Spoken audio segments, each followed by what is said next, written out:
Greetings. Today's story comes out of India, and it's an animal story of a tigress. She was pregnant and starving, and came upon a little herd of goats, and in her zeal she pounced too hard. The goats scattered, and she brought upon the birth of her little one, and died herself. The goats came back to where they'd been, and they had very strong parental instincts, and they saw this tiny little just-born tiger with its dead mother, and so they adopted it. The tiger grew up thinking it was a goat. It learned to eat grass. It learned to bleat.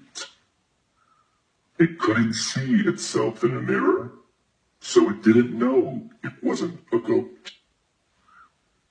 Of course, grass isn't good for little tigers, and so it was a pretty miserable specimen of its kind by the time it reached adolescence.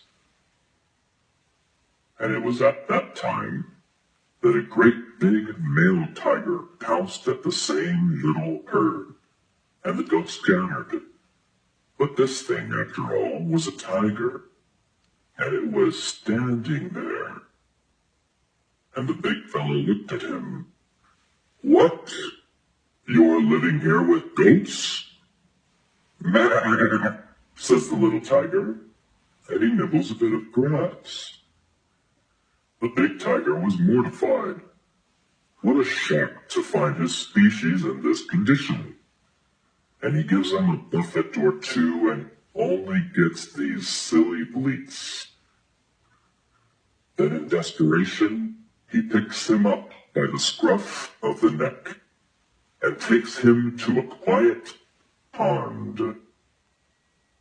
Now the idea of yoga is that by stilling the rippling of the mind, we become like a still, quiet pond from which the perfect image is revealed in us all. So the little fellow looks into the quiet pond. The big fellow, the guru, looks in too. Now the guru says, "Look at that face. You've got the face of a tiger. You're not a goat. You're like me. Be like me." Another silly bleat, but something sinking in. Again he's picked up by the neck and taken to the tiger's den, where there's a recently killed gazelle, the remains of which are scattered all over the place. And the big tiger takes a chunk of this stuff, and he shoves it at the little one. But the little one backs away. "I'm a vegetarian," he says.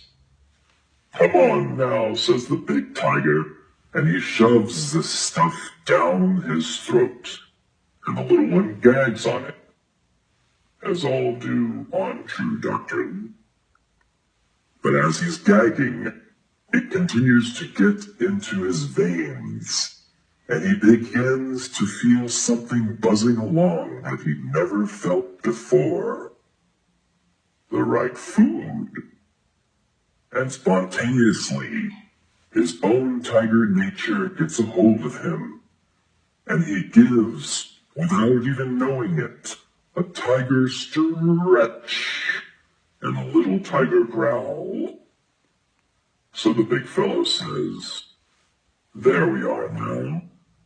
And now we go into the forest and eat tiger food." The moral is that we are all tigers, every one of us, living among all these goats. So go into the forest of night and find your tiger shining bright. Pleasant dawning to you all. Little tiger,